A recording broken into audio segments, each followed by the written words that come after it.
What the? Hi everyone and welcome to a new video. Welcome as well to the Volvo 850 GLT. This Volvo belongs to a friend of mine and he had always offered me the possibility to record this car. I'm not entirely the biggest fan of Volvo. They have front-wheel drive cars.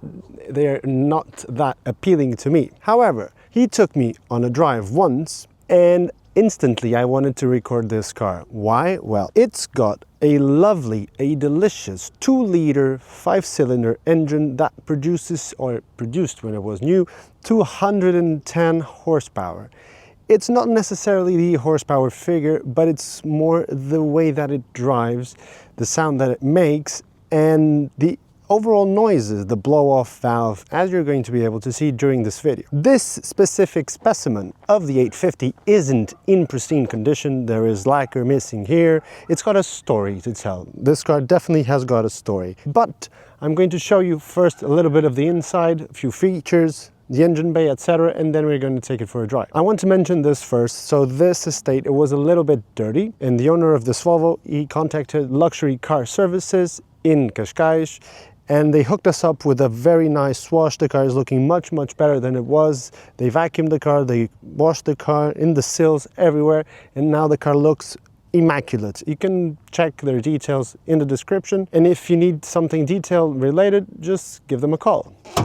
Now, as I mentioned before, this car is a 2-liter, which is very regular, but it's a 2-liter 5-cylinder engine, which is not regular at all. And what do 5-cylinders get you? Well, they get you this super nice, almost rally-esque sound. Not only that, but it's also got this wastegate noise, which is intoxicating. So the whole driving experience is dominated by the sound, a little bit of a turbo lag, a little bit of a blow-off valve. So it is a very interesting engine overall. As I said, this isn't the best specimen. It does have a story to tell. It has a lot of nicks and dings and all of that used car thing.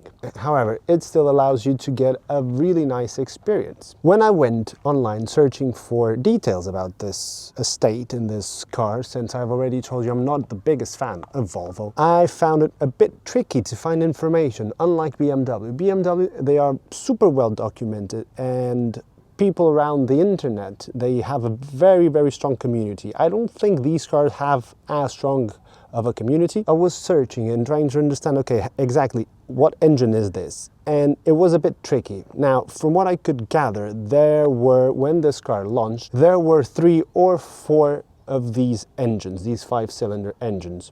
You had the 10 valve naturally aspirated, I think, the 20 valve naturally aspirated, not entirely sure. So this is the moment where the Volvo geeks, they should go to the comment section and they should lecture us so that we can learn a little bit more. I'm sure you know more about this than I do. To me, this video is all about the driving experience, but I'm just trying to give you a brief understanding of what I learned, which clearly wasn't much. Anyways, then there was the 2-liter light pressure turbo, and then there was this, the 2-liter high pressure turbo, which produced over 200 horsepower. I don't know how much torque it has, but as you'll see when I drive the car, it is plenty. It is more than enough to have fun, and what really speaks to me is the noise that it makes. I almost forgot to tell you this. So as you can see, these little shenanigans here and this, all of this is aftermarket. Why? Because this estate, the previous owner had it fitted with LPG. So it runs on gas for all of you Americans. This is actual gas. And I think it's very common, these Volvos, to do that. I drove with it, it drives fine, but I drove the majority of time without it on because I just wanted to have the actual petrol experience. In terms of looks, I wouldn't call it super beautiful, but I do like the design. It's a very industrial design, it's a very linear design, super easy to place on the road, super easy to park, to maneuver, and I think that's all due to these very straight lines. The trunk space, one of the most important parts of an estate car or a station wagon for you Americans. Does it have a lot of space? Yes, it does have a lot of space. You have space inside for 5 people, 5 adults, and you have space for luggage and your dogs and your grandmother and your mother-in-law and everyone that you want to put in this trunk space, you can put, and very useful as these cars should be, right?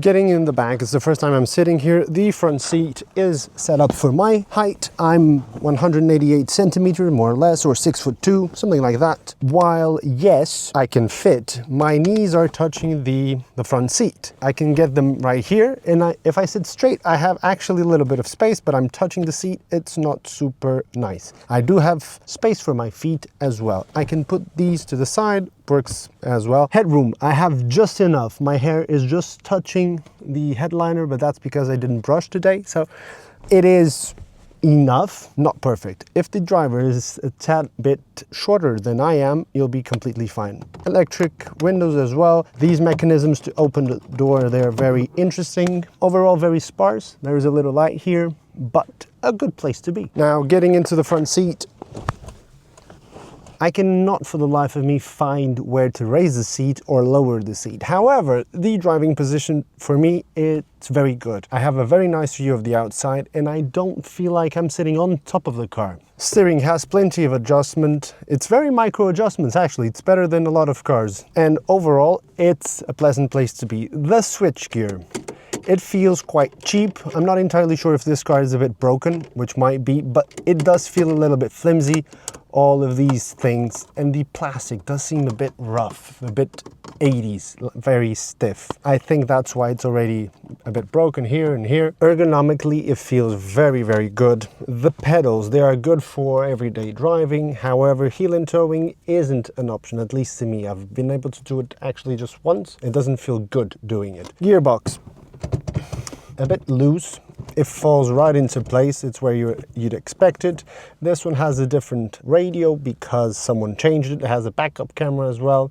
Climate control, it's got dual zone climate control, AC as well. This car is from 94, mind you. However, it's got AC, it doesn't work as far as I could tell. It's got a trip computer, so it's already got a fair bit of kit, and it's also got a turbo gauge, which is always nice to look at. Electric windows front and back, heated seats left and right as well, and a thing that I had never seen before, which is each mirror has its own adjuster knob. Instead of having a switch that changes between left and right, left mirror has an adjuster, and the right mirror has its own adjuster, which is fine, I guess. Visor, all basic stuff. It's also got an electric sunroof, and yeah, that's it. It's a 90s cabin from an everyday Volvo. What's calling me to actually want to drive this car is that engine and the actual appeal of having an estate where you can take your kids to school, take your dogs with you, and have a peppy engine that's engaging to drive, actually. Oh, I should also mention, this car is, I think it was the first Volvo to feature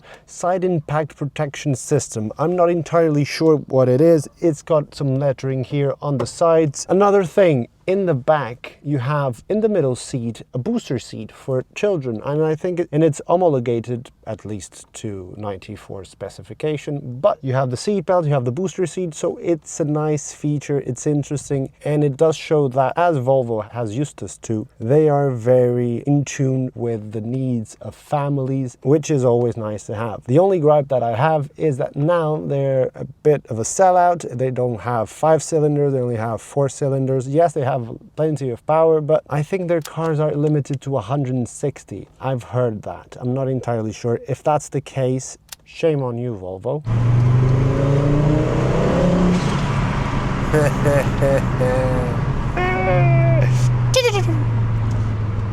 If you have a turbo car, you gotta have a blow off. All right, driving the Volvo 850 GLT Estate, or station wagon if you're watching in the United States of the Americas.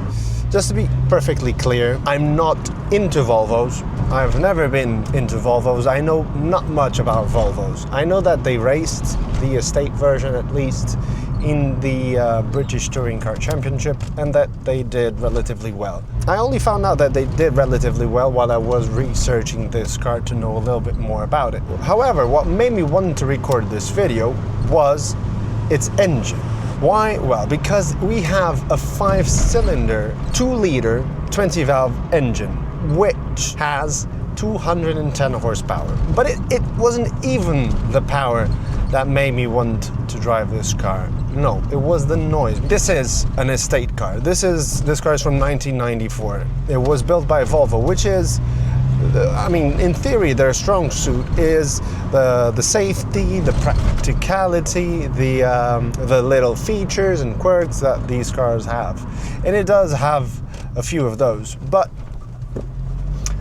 driving around regularly, it feels very normal. It is slightly more special than a regular car, at least the way it sits now. I'm not entirely sure if someone did anything to it, but I can tell you that it drives smoothly. You can tell that it's an estate, a big car from the 90s, because, I mean, there are a lot of rattles from the trunk area, from the plastics. It's got a lot of cheap filling plastics. It's very smooth to drive. The gearbox, it's very easy to use. Clutch pedal, also very easy. It's a little bit on the heavier side, but it's still very, very easy to use. You probably can hear all the noises and rattles that this car has. It is a lot. Now, going back to the why I wanted to review this car. I'm in first gear.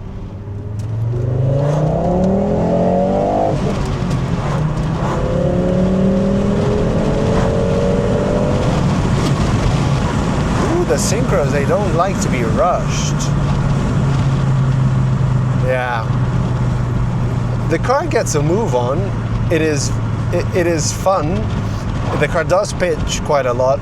It is old suspension. This car, this specific car, it's not in pristine condition. It does need a little bit of love here and there. So I'm guessing suspension hasn't been refreshed recently, but let me get a little bit slower.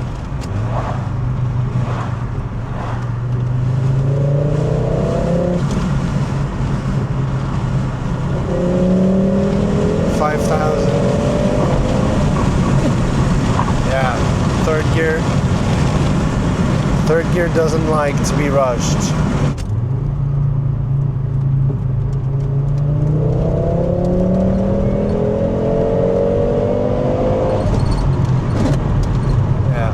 The synchros on third gear, they're not happy. I don't know if it's all the time or if it's just this specific car. Driving slowly, this is a very easy car to drive. It is very comfortable. I'm not sure if it's due to the suspension being a little bit worn, but it feels quite rubbery. But there is a good amount of torque steer. I did read that some of the later models, the T5, the Daddy, they came with limited slip differentials, but this I'm assuming it's got a regular open diff. One thing that I've noticed actually is that it has quite a big rev hang. When you change gear, even driving slowly, the gears, they stay up for longer than you'd think and for longer than you'd wish.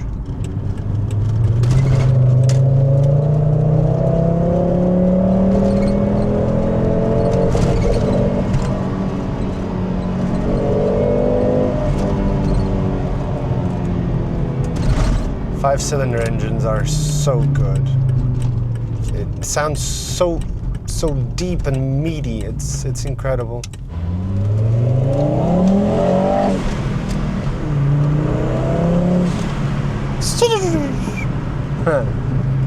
Turbo noises are cool. And whoever says no is a fool. Still on the topic of comfort and practicality, the road right in front of me, it's very, very bad. This car is running 16-inch rims and it deals with it no problem. Steering is very light. It isn't super direct, but it's light. Now, again, broken surface of road. I feel very comfortable. I'm not even sure if you can hear me over the rattles that it has, especially from the trunk area. Driving the thing, it's very easy. It's very easy to place. You don't really see where the bonnet ends, but the fact that it's a very square shape, it's like a bread loaf, it does make it very easy to place and to drive. The car wakes up around 3,000, 3,500. Yeah, 3,300 more or less. Below that, it's still building boost, but when it does, it's very cool. It's very engaging. It is a comfortable experience, and you're driving a car that it's not ludicrously fast, but it's plenty fast, and it does sound very, very cool. Now, let's address the elephant in the room. This channel is called Drifting Squirrel for a reason. I like to get my tail happy. And the fact of the matter is that with this car, that's not going to happen, unfortunately. This is a front-wheel drive car. I think this is the first transversely mounted 5-cylinder for Volvo front-wheel drive. So it's transversely and front-wheel drive. Brakes feel, the brake pedal, it feels okay for this type of driving. Very, very cool. Clutch is a little bit on the heavy side, but still very, very easy to modulate. And the car has tons of torque to pull away. It's actually a very nice car to drive. Torque steer, but it does sound very good.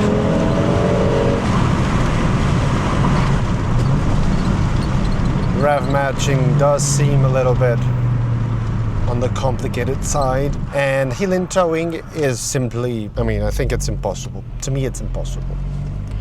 Maybe if I twist my ankles, maybe I'll do it. I'm now going to attempt to drive some twisty roads to see how it behaves, and do take this with a pinch of salt. The tires on this car are old, they're not very good, and suspension feels a bit loose, so I'm not gonna take it to the limit. I'm just going to see if it's actually enjoyable to drive. But this blow-off valve is so cool.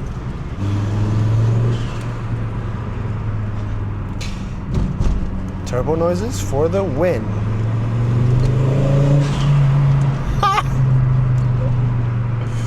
In theory, turbo cars are supposed to be more fuel efficient, but if they have one of these valves, I don't think you can behave normally.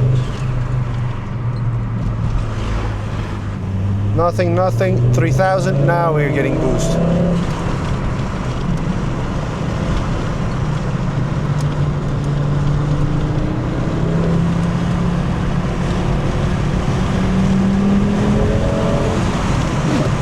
Yeah, these synchros not being good does spoil the fun a bit, and I cannot heel and tow for the life of me.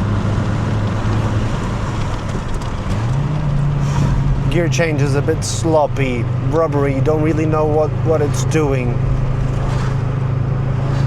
But, one tire fire. This third gear, it's messing with me. I gotta take it slowly. I don't want to break this car. From this tiny bit of driving, and the fact that the third gear, the synchros are not happy today at least, it feels good during the corner. It is more fun than, I don't know what to compare it to, but it is actually fun. It's front wheel drive, yeah, it doesn't have the balance of a front wheel drive car, but it is actually fun. What I think it's the strong suit of this car, it's how the engine makes you feel like a child. When second gear, you give a little bit of gas, you hear this sort of, it does some pops from the exhaust actually. You hear this rally-esque engine noise, and then you lift off the throttle and you get this blow-off valve. I think having fun, yeah, but third gear synchros are messing with me.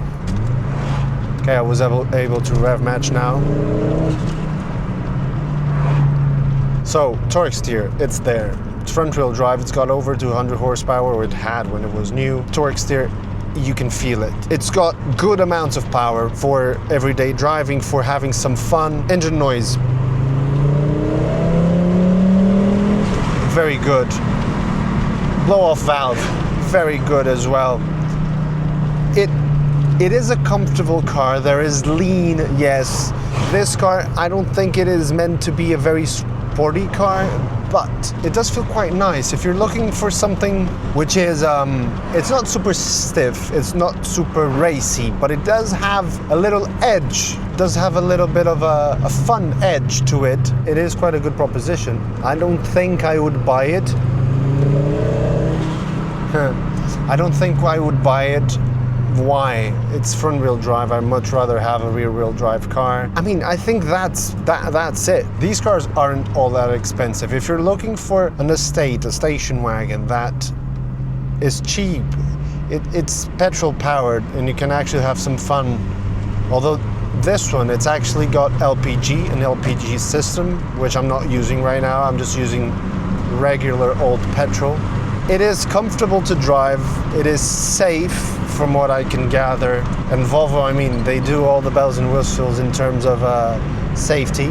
I'm not entirely sure if it has an airbag. At least it doesn't say anywhere that it has an airbag. It is a very interesting car. If you're running late to drop off the kids,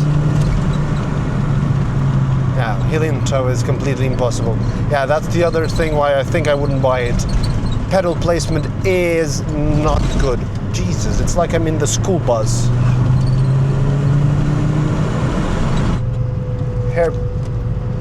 Hairpin. To summarize, it is a relatively engaging car to drive. It is a practical car. It is a 5-cylinder engine that sounds kind of like an Audi RS3. It's got a blow-off valve that you can hear. Not sure if that was added on or if it comes from factory. Space in the back for your dog, for your shopping, for your kids. It's got an integrated child seat in the middle. I do get why my friend bought this car, actually. As I said, I don't think I would personally buy it because it has things that don't really sit well with me. Pedals being one of them, front-wheel drive being another major one. It is very cool. Gearbox feels a bit vague. If you don't want a very precise, sporty thing, this does very, very well. Another thing that I didn't mention before, I can mention now, turning circle. It is very good. I had read about the turning circle. I think it's 10.2 meters, something like that. Tire chirping. Very cool. Very, very cool, actually. I'm not going all that fast, but I'm having fun.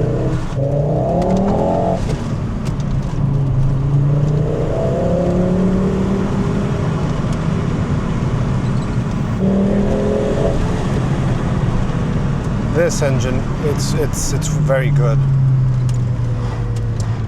It's a very good engine. It has a bit of turbo lag, but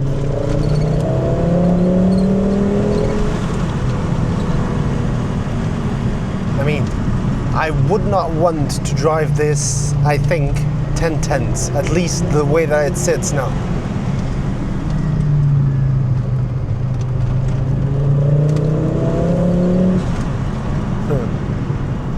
But that's more to do with suspension.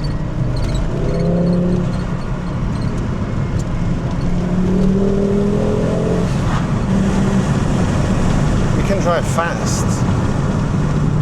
You can drive really fast in this car. You don't feel super connected, but you also go over very bad tarmac and you don't feel a thing. So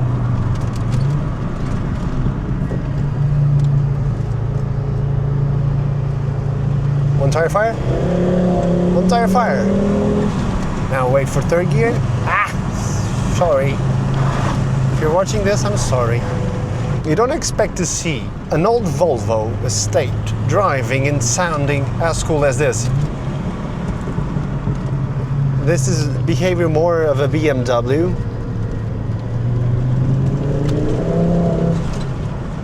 I've driven this estate for a few hours now, and I have a few likes and dislikes. They're not super thorough because a few hours isn't enough to actually get to know a car deeply, but it is what it is. Let's start with the dislikes. The first dislike, being front-wheel drive. To me, it is the worst characteristic of this car. While yes, when I was driving, I felt that it was somewhat interesting to have the front wheels trying to find grip wherever they could, and just in losing grip, it was mildly interesting. It isn't as interesting as a rear-wheel drive setup at all. It doesn't feel as dynamic, it doesn't feel as engaging, but it is still somewhat fun. But to me, it is a dislike. Second dislike, and it has to do with no limited slip differential. Considering it has 210 horsepower, to me it would be mandatory to have a limited slip diff, because right now it's getting a lot of one tire fire. Yes, the tires aren't in the greatest of condition, but it could do with a limited slip differential. Third dislike, the ludicrous amount of rattles that you get. I don't know if it would rattle as much when it was new, but at the moment it rattles so much. It's a bit distracting. It doesn't give you that feeling of being a solid car. It does leave a lot to be desired in terms of quality. What about likes? Well, I think that if you've watched this far, you will have figured out that the engine and the way that it sounds, it's incredible. It's not a jewel of an engine. It doesn't rev very high. It doesn't give you power all of the time, but it is an engaging engine to drive. To me, if this estate did not have this engine, I would probably not want it. The way that it sounds, the blow-off valve when you lift off, the 210 horsepower that it has, which is plenty. This engine feels quite strong actually. It feels mighty strong. To me, it does make the whole experience, this engine. That's the first like. The second like is the appeal of having an estate that has good power, has great noise, can fit the whole family, can fit the dog, can fit the luggage, and it has some dynamic capabilities, but it still retains a lot of comfort. This estate is super comfortable as it is, and the fact that it can put such a smile on your face when you're driving it, it makes a very nice package. So the package of this estate being comfortable and being somewhat engaging to drive, that's my second like. And lastly, the kind of industrial look that it has. So it isn't a particularly beautiful car to me, but it is engaging. It is industrial, it looks purposeful, and the fact that when racing it all adds to the mix. So those are the three dislikes and the three likes that I was able to come up with during my experience with the 850. I almost forgot to mention another like that I have is the seats. These seats, they look actually very cool and they are super comfortable. These are one of the most comfortable seats I have ever sat on, or in, not entirely sure. And they hold you nicely in place. Of course, if you give it a lot more beans than I gave it, probably they won't hold you, but for the type of driving that I did, which I consider quite spirited actually, these seats, they did a wonderful job, and they are also doing a wonderful job of keeping me comfortable. My final thoughts are these. If you're looking for an old car that's petrol power, you don't mind if it's front-wheel drive, you want it to sound cool, you want space to take your kids to school and to put your dogs in the back and do all of that, this car is actually very cool, and it sounds like nothing else. Nothing sounds like a 5-cylinder. And this one with this blow-off valve, it's very cool actually. It's very maneuverable, it's very easy to live with. If you've enjoyed this video, do consider subscribing, as it helps me tremendously on my road to 1 million followers. And I'll see you in the next one.